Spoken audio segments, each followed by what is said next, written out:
اللہ کا فرشتوں کی مجلس میں حضور کی ثنا کرنا یہ درود ہے، حضور کی مدح فرمانا، محبوب کی شانوں کو بیان فرمانا۔ یہ صحیح بخاری میں صلاۃ کا ترجمہ حضرت ابو العالیہ رضی اللہ تعالی عنہ سے کیا گیا ہے۔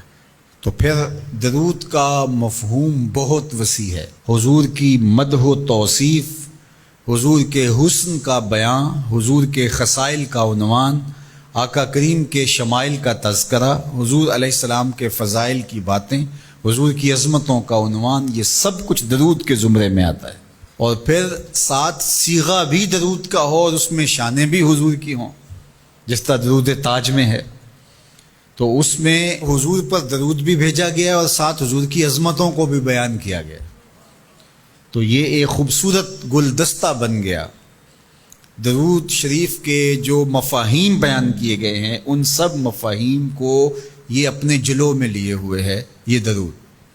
تو کثرت کے ساتھ حضور علیہ السلام پر درود پڑھنے کی تلقین فرمائی گئی۔ حضرت ابی بن کعب رضی اللہ تعالیٰ عنہ فرماتے ہیں کہ آقا کریم نے ترغیب دی دروشی پڑھنے کی، باقی امور اور عبادت، ذکر فکر، تو میں نے عرض کی، ارشاد فرمائے کہ میں آپ پر کس مقدار میں درود پڑھوں، کتنا وقت، کتنا درود پڑھوں؟ تو آقا کریم نے فرمایا ماشے تھا، جتنا تم چاہو۔ فرماتے ہیں میں نے کہا میں چوتھا حصہ درود پڑھوں گا، باقی 3 حصے دیگر عبادات اور دیگر وظائف اذکار بجا لاؤں گا۔ فرمایا جس طرح تم چاہو، جو تمہاری مرضی، لیکن اگر درود کی مقدار کو بڑھا دو تو تمہارے لیے بہتر ہوگا۔ تو میں نے کہا النصف، میں آدھا وقت درود پڑھا کروں گا اور باقی چیزیں باقی آدھے وقت میں کروں گا۔ فرمایا جس طرح تم چاہو، لیکن اگر درود کی مقدار کو بڑھا دو تو تمہارے لیے بہتر ہوگا۔ میں نے کہا کہ حضور میں 2 حصے درود پڑھوں گا اور 1 حصہ باقی وظائف اوراد بجا لاؤں گا۔ فرمایا جیسے تمہارا دل چاہے، لیکن اگر تم درود کی مقدار کو بڑھا دو تو تمہارے لیے بہتر ہوگا۔ فرماتے ہیں میں نے کہا حضور میں پڑھوں گا ہی درود، سارا وقت میں آپ پہ درود ہی پڑھتا رہوں گا۔ فرمایا پھر تمہارے سارے دکھ، تکلیف، اذیتیں، پریشانیاں، اس کے لیے یہ درود کفایت کرے گا اور تمہارے گناہوں کی مغفرت فرما دی جائے گی۔ تمہاری پریشانیاں، تمہاری اذیتیں، تمہارے دکھ، دور موجود میں لفظ بولا جاتا ہے ٹینشن، تمہاری ساری ٹینشن، تمہارے سارے معاملات حیات کی بے ترتیبیاں، پریشانیاں، دکھ، اذیتیں، سب کچھ ختم ہو جائے گا۔ درود سب دردوں کا مداوع ہو جائے گا، سب دکھوں کا علاج ہو جائے گا، سب پریشانیوں کا حل ہوگا، سب مصیبتوں کا مداوع بن جائے گا، اور ساتھ ساتھ تمہارے گناہ بھی بخش دیے جائیں گے۔ تو درود جتنی کثرت کے ساتھ پڑھا جائے اللہ کی اتنی ہی رحمتیں نازل ہوتی ہیں۔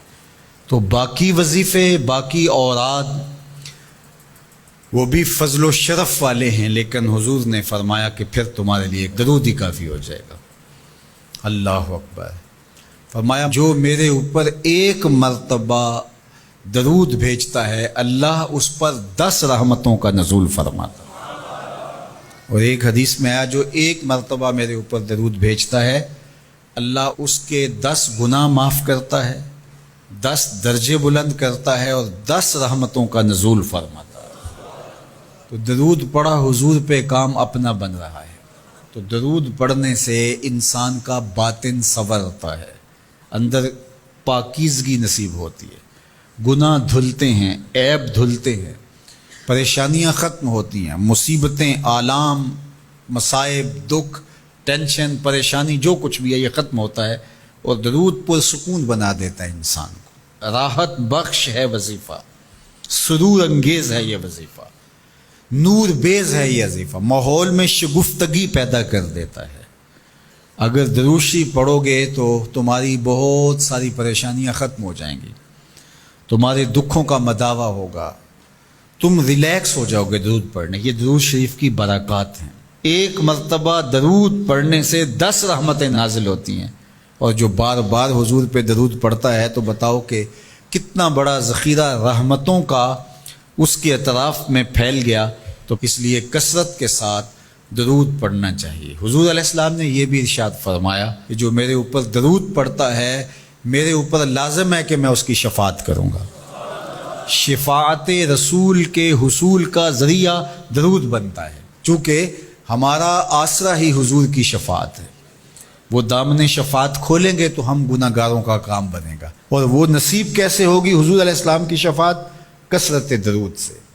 یہ بھی ارشاد فرمایا آقا کریم نے، قیامت کے دن میرے سب سے زیادہ قریب وہ ہوگا جو کثرت کے ساتھ میرے اوپر درود پڑھنے والا ہوگا۔ تو حضور کی قربت کا ذریعہ بھی درود ہے۔ کون سا مومن ہوگا جس کو حضور کے دیدار کا شوق نہیں ہے؟ کثرت درود کی برکت یہ ہے کہ حضور کا دیدار نصیب ہوتا ہے۔ حضور کا دیدار نصیب ہو جائے تو بتاؤ اور کیا چاہیے؟